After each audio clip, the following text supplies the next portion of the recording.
Hey there, my Battlefield friends and fans. A new day, a new battle pack. Let's see what we have here. Come on, open up Sesame.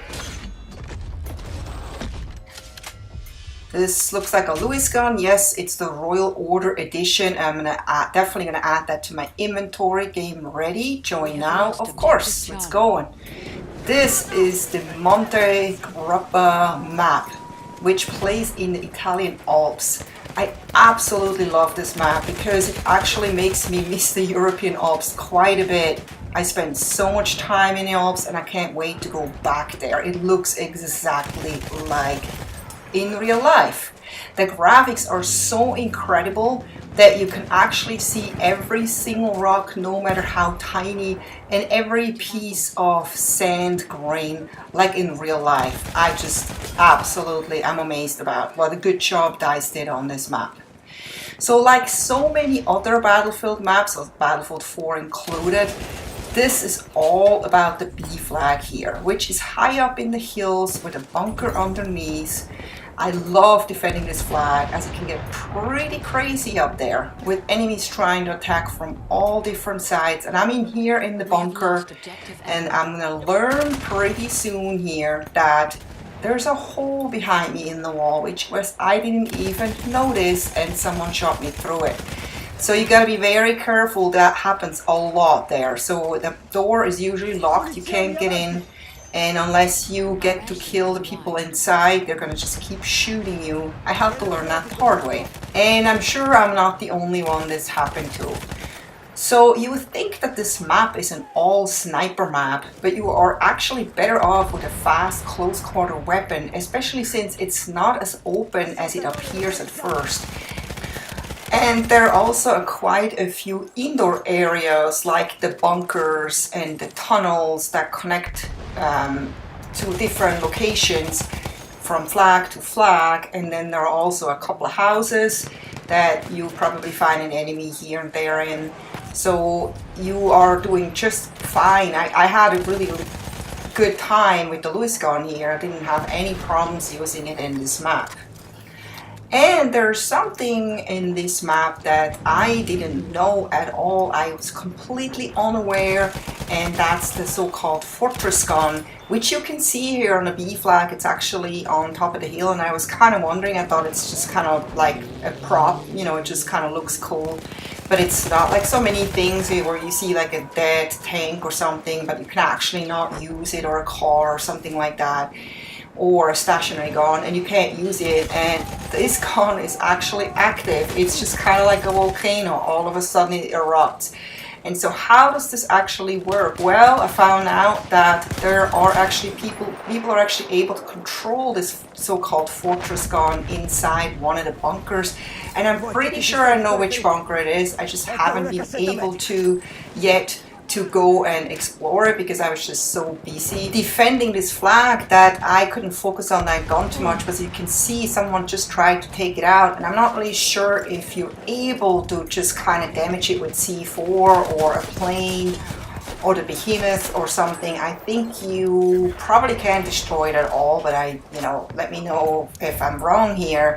I would love to know if you know more than I do, but I think the only way to really control that is by going and finding the guy that controls that gun and killing him, and then put one of your guys behind that gun. But of course you need to also make sure that someone stays with him to protect him, because when you're at the gun you don't see what's going on around you, so it's very easy that people can just sneak up on you and take you out. And I'm pretty sure there's always going to be a wild fight for that gun, especially when this game is all out for everyone. It's just gonna be crazy. I can't wait to go and check it out. But enough of the fortress gun.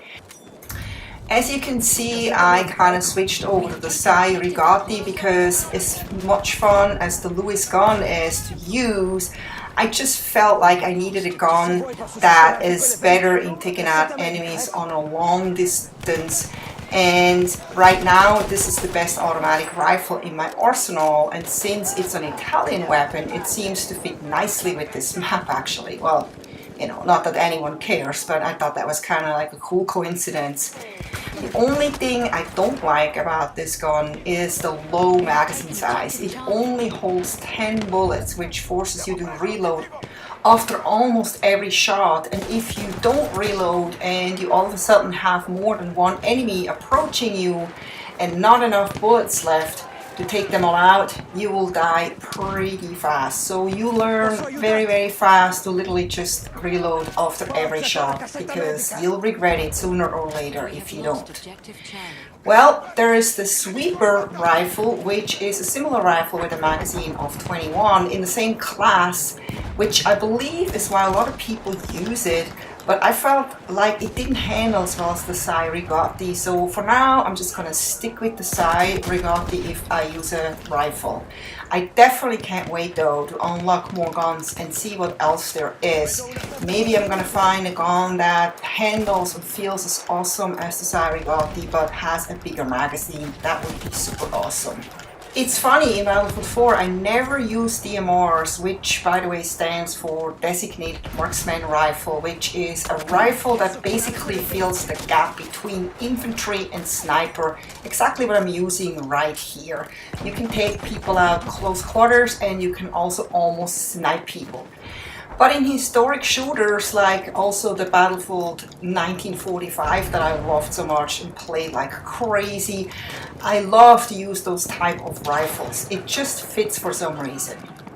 I plan, however, to try to use every weapon or almost every weapon in this game, just because it's always fun to try out new weapons. And I definitely don't want to miss out on a very good weapon just by ignoring most of them. That just wouldn't make any sense. So one thing I noticed is that currently most matches are very imbalanced. Not sure why, but the situation where one team owns all the flags and the other team gets owned all the time happens a lot more often in this game than what I've ever experienced in Battlefield 4. I wish there was a way where after each match the players get shuffled around, where some of the good players from the winning team get transferred over to the losing team and vice versa. This way the game would balance itself after each match, but instead if you end up sticking with the map rotation you have chosen, you end up pretty much in the same hopeless situation every time. So that can become very frustrating very fast, and that's why you see a lot of people rage quit. I've been in so many games where I was actually on the winning team and we were owning the other team, and everyone rage quit out, and I was just kind of enjoying the whole situation, of course, because I was on the winning team and I had to then go and change to another server, starting all over from scratch, probably ending up in a map that I just played, or, you know, I wanted to continue. This is the other thing, you know, when you want to play through all the maps. I don't think I have played all the maps yet in this game because I feel like it's bedtime, or the server crashes, or everyone quits out and I have to go into a different server and then start the map rotation again, never getting to play that one or two maps that I haven't played yet. So I can't wait. This happens every time a new Battlefield comes out, but I just hope that eventually I'll be able to check out all the maps if I haven't, but I'm pretty sure I haven't, and then continue checking out other game modes. Right now I'm still playing Conquest because Conquest is my absolute favorite game mode, but everyone is talking about Operations, so I can't wait to check that out. I just know that Operations, they're pretty long games, so if you don't have time to play such long games, then Conquest is definitely a better choice. But yeah, this is gonna be definitely on top of my favorite maps. I don't know yet which is my favorite, but this is one of my absolute favorite maps. Every time this map comes up, I just can't wait to play. But I actually was only able to play this map twice, believe it or not, because I just couldn't get in the server, or there was no server on that map. So I hope you enjoyed this, even though we lost, and I hope to see you next time, pretty sure tomorrow. And take care and happy gaming. Bye bye.